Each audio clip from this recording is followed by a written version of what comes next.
Hello, Anima electricals. হ্যাঁ বলছি, আপনি কে বলছেন? হ্যাঁ, আমি বাপি বলছি। হ্যাঁ বলুন। বলি, মাস কতক আগে আমি একটা ফ্রিজ কিনেছিলাম, তো ওই ফ্রিজটা আমি ফেরত দিয়ে দিব ভাবছি। না, দুঃখিত স্যার, আমরা তো এইভাবে বিক্রিত জিনিসটা ফেরত নিতে পারি না। আপনার কি সমস্যা হচ্ছে বলুন? সমস্যা মানে? গজরটা কেনার পর থেকে সমস্যাই আর সমস্যা। কেন, কি হয়েছে? তাহলে শুনুন, প্রথম থেকে আপনাকে বলি যেদিন ফ্রিজটা কিনে নিয়ে এলাম, হুম। তো বলি কি রাখবো। তো আপনারা বলেছিলেন যা রাখবেন টাটকা তাজা থাকবে। তো সেদিন বুঝলেন গিন্নি গরম গরম মুড়ি ভেবেছিল। হুম। তো আমি ওই মুড়ির তিনটাই ফ্রিজের মধ্যে রেখে দিলাম। তো সকালবেলায় বুঝলেন এমন মিয়াইছে যে মানুষের মুখে দিয়া তো দূরের কথা, কুকুরগুলো পর্যন্ত মুখে দেয় না একগা। আরে বাবা, আপনি মুড়ি রাখতে গেলেন কেন? অন্য কিছু খাবার জিনিস রাখতে পারলেন না? রেখেছিলাম, বিস্কুটের ডিব্বাটাও রেখেছিলাম। ইস, বিস্কুটগুলো আবার রাখতে গেলেন কেন? ওটা তো নিশ্চয়ই নরম হয়ে যাবে। আর নরম, পাতলা পাতলা পায়খানার মতন এমন ল্যাটপেটা হয়ে গেছিল একগা। তবে ওটা কুকুরগুলো বেশ ফুর্তি করে চেটে পুটেই খাইছে। কেন, আপনি ভাত ডাল শাকসবজি কিছু রাখতে পারলেন না? আর ভাতের কথা বলবেন নাই। তো সেদিন খাওয়া দাওয়ার পরে ভাতটা বাড়িয়ে গেছিল। তো গিন্নিকে বললাম, শুনো এক কাজ করো, ভাতটা জল ঢেলে ফ্রিজে রেখে দাও, দেখি ফ্রিজে আমার নিটা কেমন হয়। তো গিন্নিও কি করলে, ভাতে জল ঢেলে ডেকচি সুদ্ধা ডিপ ফ্রিজে রেখে দিল। সকালবেলাতে দেখছি মশাই ভাতের আইসক্রিম হয়ে গেছে। মেয়া মরদে চুষি চুষি খেলাম। যাক, নতুন কিছু তো খেলেন। আর খাবার কথা বলেন না, এই ফ্রিজের জন্য পাড়ার লোকের হাতে কেলানি পর্যন্ত খেলাম। কেন? ফ্রিজের সাথে আবার কেলানির কি সম্পর্ক? আর বলেন না মশাই, সেদিন বুঝলেন পাশের ঘরে সকাল থেকে দু ভাইয়ে দমে চেঁচামেচি করছে। তো আমি অনেকক্ষণ ধরে শুনিয়ে আর থাকতে লাগলাম। দিয়ে ওদিকে যে পরে বলি শোন, তোরা এত মুখে মুখে না চেঁচাইয়ে ফাটাফাটি গুতাগুতি লাঠালাঠি যা পারবি কর। যত বরফ লাগবে আমি দিব, তোরা ঘষবি। আমি নতুন ফ্রিজ কিনেছি, বরফের অভাব হবে না।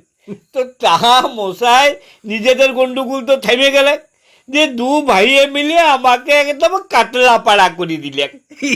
ইস, আরে এসব জুট ঝামেলার মধ্যে আপনার থাকার কি দরকার ছিল? বলি, নতুন ফ্রিজ কিনেছি, যদি কিছু লোকের উপকারে লাগে তো লাগুক। তো তা মশাই আজকালকার দিনে যাচ্ছে লোকের উপকার করতে নাই। কিন্তু এটা তো মানবেন যে আপনার গ্যাসের খরচ অনেক কমে গেছে। আর গ্যাসের খরচ কমার কথা বলবেন নাই, ডবল হয়ে গেছে, ডবল। কি করে? এই যে আমার গিন্নি কি করে, কালকের রান্নাটা আজকে করে রাখে। বলে যে গরম গরম রাঁধবো আর খাবো কি, তাইলে ফ্রিজ কিনেছে কিসের জন্যে? তো একদিন রান্নার জন্য গ্যাস পুড়ছে, আর তার পরের দিনে গরম করে খাবার জন্য আবার গ্যাস পুড়ছে।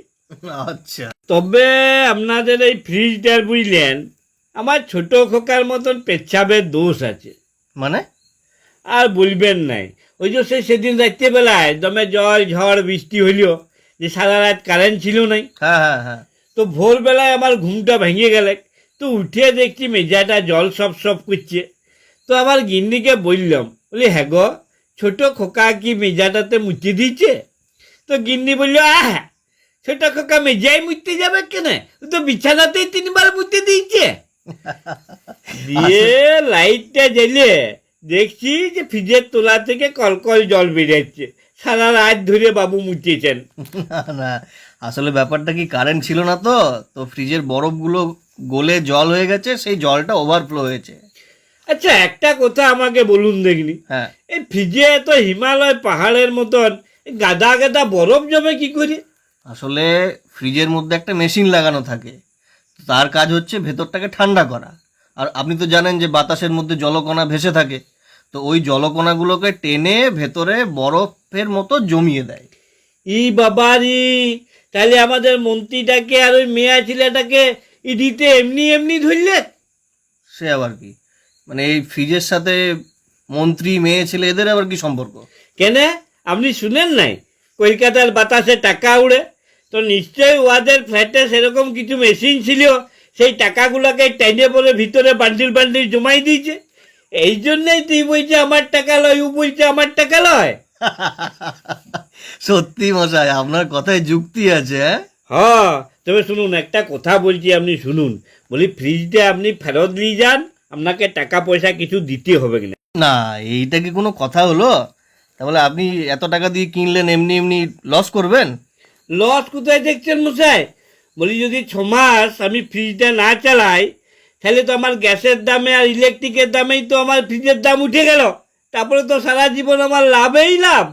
না, সে ঠিক আছে, কিন্তু ধরুন আমরা গাড়ি করে যাব, ওটাকে নিয়ে আসবো, একটা ক্যারিং খরচা আছে তো। হ, কেডিং খরচটাও আমি দিব। আমার বড় বেটার জন্য 19 বার সম্বন্ধ দেখতে গেছি। মনে করব আরো 2 বার গেছিলাম। সবই বুঝলাম, কিন্তু আপনি একবার আরো ভেবে দেখুন দাদা। আমরা ধরুন আনতে যাব, আপনি এত টাকা খরচা করে শখের জিনিস কিনলেন, তো ওটাকে কষ্ট হবে না? ছেড়ে দেবেন? কি করবেন বলুন? বলি ধরুন কালকে আমি খাসি মাংস ভাত খাইছি, সকালবেলার থেকে পেটটা ভুটুর বাটুর করছে, তো আমি খরচা করে খাইছি বলে 2-4 বার বাতকম্যটা ছাড়বো নাই?